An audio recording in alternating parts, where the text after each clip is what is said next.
Hey coucou, j'espère que vous allez bien. Alors, pas de vidéo la semaine dernière, tout simplement parce qu'en fait, je voulais filmer un vlog sur ma semaine, sans forcément parler de lecture, et que j'ai complètement oublié à chaque fois de filmer. Voilà. Donc, comme je n'ai pas de vidéo d'avance, il n'y a pas eu de vidéo. Donc, je m'en excuse. Du coup, pour cette semaine, peu de lecture, malgré tout. J'ai fini le livre La vie au bout des doigts de je ne sais plus qui, donc ça il faudrait se référer à la vidéo d'avant. J'essaie de mettre un encart pour le coup. On parle donc du coup de la Seconde Guerre, non pas du tout, de la Première Guerre mondiale. On parle en fait il y a une partie en 1914 avant la guerre avec Geneviève, j'ai déjà oublié. J'ai fermé la fenêtre et je pense que vous entendez quand même les travaux dans la rue ou chez les voisins. Donc, je vais me rapprocher. Désolée pour le gros plan du coup. Je ne me souviens plus le nom de l'héroïne, quoi, du personnage principal. Mais c'est elle qu'on suit, en tout cas. Elle, sa grand-mère, ses parents plus ou moins, puis ils sont censés être morts. Et puis les gens qui gravitent autour d'elle. Donc on la suit avant la guerre et ensuite pendant la guerre et à la toute fin, c'est à la fin de la guerre. J'ai trouvé l'écriture facile, l'histoire était sympa. Après, je ne suis pas rentrée plus que ça dans l'histoire, je pense que je suis un petit peu en ce qu'on appelle une panne de lecture. La preuve, puisque j'ai déjà oublié son nom. J'hésite entre Geneviève et Guenièvre. Voilà, on en est là. Je ne sais même plus ce que j'ai lu juste avant. Voilà, j'ai commencé 2 livres. Un rien peut tout changer, alors on en reparlera de la qualité de la dorure qui s'en va, de la tranche aussi, qui se plie complètement. Je l'ai payé plein pot, neuf, hein, je l'aurais acheté d'occasion, je pourrais comprendre, à 19,99 €. Donc vu l'état du livre, je ne pense pas pouvoir le revendre bien cher. J'ai lu plus de la moitié, en fait j'ai enlevé toute cette partie-là. Ce sont les notes et références que je ne vais pas forcément lire, parce que je ne lis pas les notes en fait au fur et à mesure de la lecture, donc flemme, et que je suis pas sûre que ça m'apporte vraiment beaucoup de choses par rapport à la lecture en elle-même. J'ai pris ce livre parce que j'en entendais beaucoup parler par rapport aux habitudes. Donc le titre c'est Un rien peut tout changer de James Clear. Micro-action, méga impact, de minuscules changements vont transformer votre vie. Bon, je trouve pas ça transcendant. J'ai beaucoup aimé les premières pages où en fait il parle de lui quand il était au lycée, si je me trompe pas. Il joue au baseball et en fait il s'est pris la patte de baseball dans la tronche. Ça lui a cassé le nez, les orbites, il a été dans le coma. Donc il explique comment après, pour se remettre sur pied, il a mis certaines actions en place et pour pouvoir rejouer au baseball. Donc ça j'ai bien aimé, parce que ça parle de lui. Alors, il donne plein d'exemples de sa vie à lui, mais après, j'ai mis quelques post-it pour l'instant. Qu'est-ce que j'ai mis? En fait, j'arrive pas à dissocier, je pense que comme je suis pas assez dans la lecture, je n'enregistre pas les informations correctement et je dissocie pas. Si je prends le... je cherche toujours. Je peux pas toujours mettre ça au même endroit. Alors, pourquoi de petits changements ont un impact énorme? Ok. Le pouvoir surprenant des petites habitudes. Comment vos habitudes façonnent votre identité et inversement. Comment construire de meilleures habitudes en 4 étapes simples. En fait, il y a la première loi, la deuxième loi, la troisième et la quatrième loi. Pour l'instant, en fait, je vois pas trop le truc. Je comprends pas le truc des lois, en fait. L'évidence. L'homme qui n'avait pas l'air bien, la meilleure façon d'adopter une nouvelle habitude. En fait, il y a des choses que je comprends, d'autres choses c'est du bon sens, d'autres choses c'est la logique, d'autres choses effectivement je n'avais pas forcément pensé. La deuxième loi c'est l'attractivité, effectivement rendre une nouvelle habitude attractive, mais ça me semble logique, même si des fois on se met à faire des choses sans avoir réellement envie de le faire. Par exemple le sport c'est pas forcément une envie, ça peut être un besoin pour son corps, pour sa santé, etc. Mais c'est pas forcément une envie, ça va pour tout le monde. La troisième loi, c'est la facilité. Est-ce que je suis dedans? Je sais plus.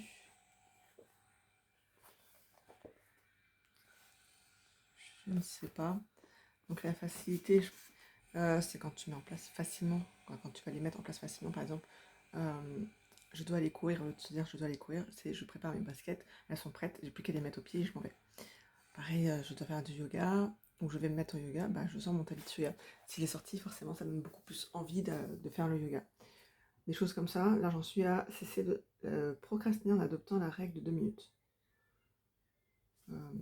Si c'est la règle que je connais, c'est si tu peux le faire en 2 minutes, fais-le tout de suite. J'en suis juste au titre. La quatrième loi, c'est la satisfaction avec la règle fondamentale du changement de comportement, comment rester fidèle à de bonnes habitudes, des trucs comme ça. Du coup, les post-it, je les ai mis pourquoi déclencheur, votre téléphone sonne, vous venez de recevoir un SMS. Envie, vous souhaitez connaître le contenu du message. Réponse, vous prenez votre téléphone et lisez le message. Récompense, vous satisfaites votre envie de lire le message. Petite interruption enfant, parce qu'on est mardi 1er juillet, je ne sais plus si je l'ai dit, et qu'on nous a demandé si on pouvait venir chercher nos enfants plus tôt, vu la canicule, et c'est pour ça que les volets sont encore fermés. Parce qu'il y a presque 29 dans la maison. Je viens de regarder, il y avait 34, et pas encore au soleil, dehors. Voilà. Mais il fait moins chaud qu'hier quand même. Oui, j'en étais où? Alors, on a satisfait son envie de lire le message. L'action de saisir votre téléphone devient associée à la sonnerie de votre téléphone. Donc c'est pour dire qu'en fait, il y a une phase du problème avec un déclencheur, une envie, une phase de la solution avec une réponse et une récompense. J'ai satisfait mon envie de connaître le message. Je ne sais même pas plus pourquoi j'ai mis un post-it. Là, j'ai mis un post-it sur quoi? Oui, on va décomposer autrement. Par exemple, quand on se dit je vais manger plus sainement ou je vais écrire plus parce qu'on a l'optique d'écrire un livre, par exemple, on se dit ça, mais on va pas mettre de nouvelles habitudes en place. Donc les nouvelles habitudes, ça va être d'acheter peut-être plus de fruits ou de légumes. Par rapport à je vais écrire plus, ça va être de se dire, la première étape, c'est je vais écrire une ligne. Il me semble que c'était ça. Et là, j'ai mis un post-it, c'était pourquoi. La différence entre être en mouvement et être dans l'action. Les deux idées semblent similaires, mais elles ne le sont pas. Lorsque vous êtes en mouvement, vous planifiez, développez des stratégies et apprenez. Ce sont de bonnes choses, mais elles ne produisent pas de résultats. En revanche, l'action est le type de comportement qui produira un résultat. Si je présente 20 idées d'articles que je veux écrire, je suis en mouvement. Si je m'assieds et j'écris un article, je suis dans l'action.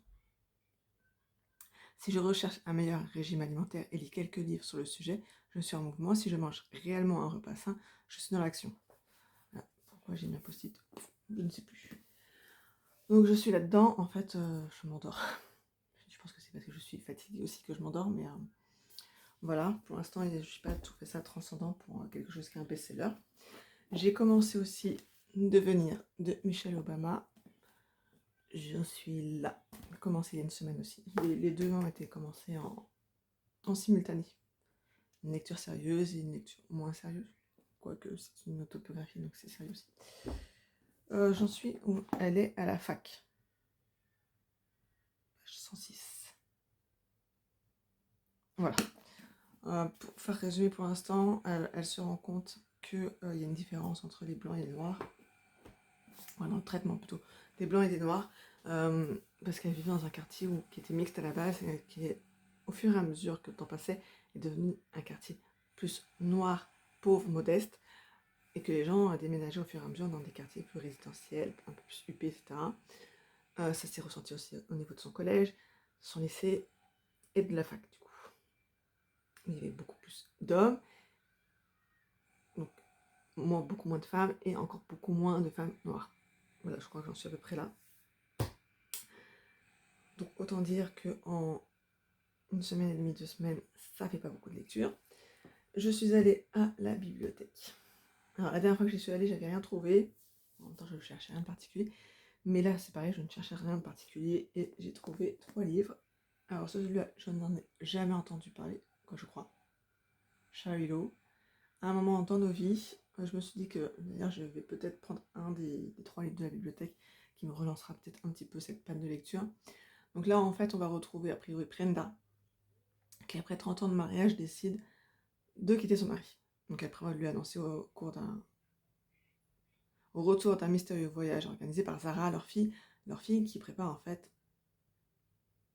une fête. Ça fait trop de fêtes. par rapport au mariage de leurs parents. Et on va découvrir qu'il y a des choses qui se sont passées il y a 30 ans qui ont bouleversé le destin. Voilà. À un moment donné. Donc je suis là. Il y avait la dernière allumette de Marie Vareille. J'en ai beaucoup entendu parler, mais je n'ai aucune idée de l'histoire. Depuis plus de 20 ans, Abigail vit recluse dans un couvent en Bourgogne. Sa vie d'avant, elle l'a en grande partie oubliée. Oula, j'arrive même plus à lire, c'est pour dire.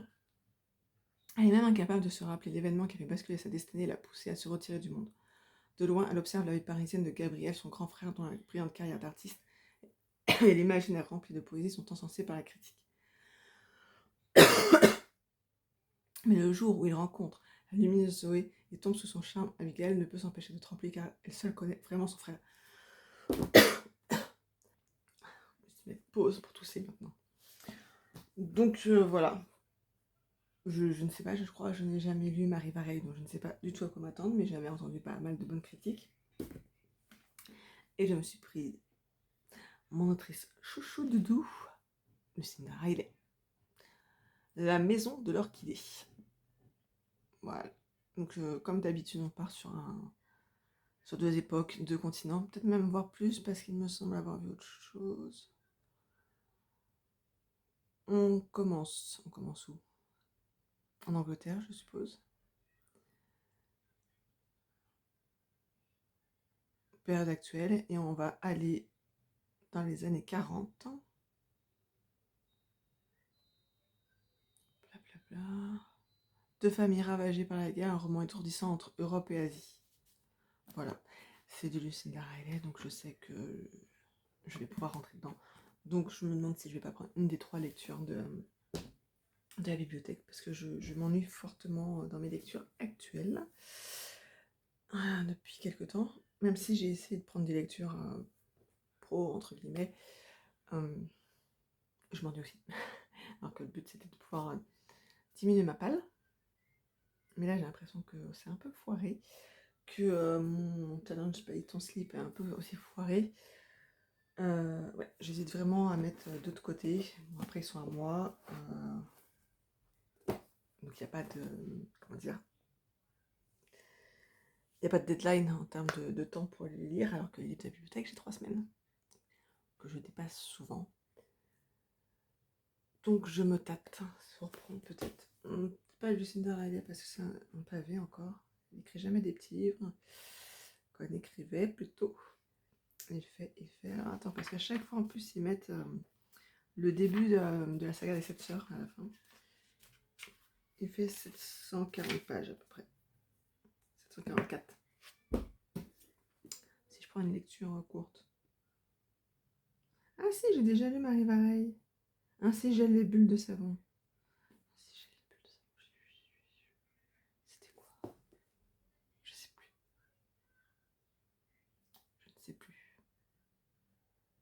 Je ne sais plus. Je sais que je l'ai lu. Mais je ne sais plus ce que c'est. Je crois que c'est le seul que j'ai lu. 333 pages.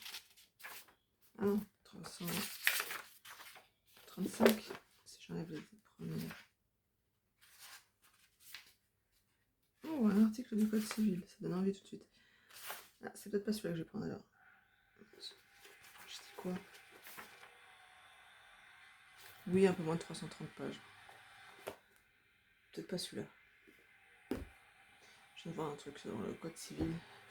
Ça doit pas être une lecture gay. J'hésite. Je pense que je vais demander à mon mari. Je vais dire lequel je prends. Comme ça, moi, c'est pas bon, ça va. Ouais, je pense que ces deux-là, je les mets en veille. J'espérais les lire rapidement pour pouvoir les mettre en vente. Mais en fait, aucune volonté. Là, j'ai aucune volonté. Sachant que ça fait plusieurs lectures où je suis pas à fond dedans. J'ai peut-être prendre un des deux là. Ça, c'est une valeur sûre pour moi. Après, est-ce que ça va me relancer? Je suis pas sûre. Et ça, ce serait une découverte. Dites-moi en commentaire. Dites-moi en commentaire. Je vais essayer de continuer. Au moins, rien peut tout changer. Comme d'habitude. N'hésitez pas à mettre un commentaire sur si vous les avez lus, vos avis. Si vous avez des livres à me conseiller, parce que j'avoue, je suis un petit peu en panne, malgré une grosse palle. Là, ouais, je m'ennuie en ce moment dans mes lectures, même si je pense que ça pourrait être de bonnes lectures dans un autre contexte, mais là, non. Et si je n'ai pas choisi d'ici la vidéo, lequel des deux? Sachant qu'on sera une semaine d'emprunt déjà. Voilà, je vous dis à bientôt pour une nouvelle vidéo. Celle-là sera très très courte pour une fois.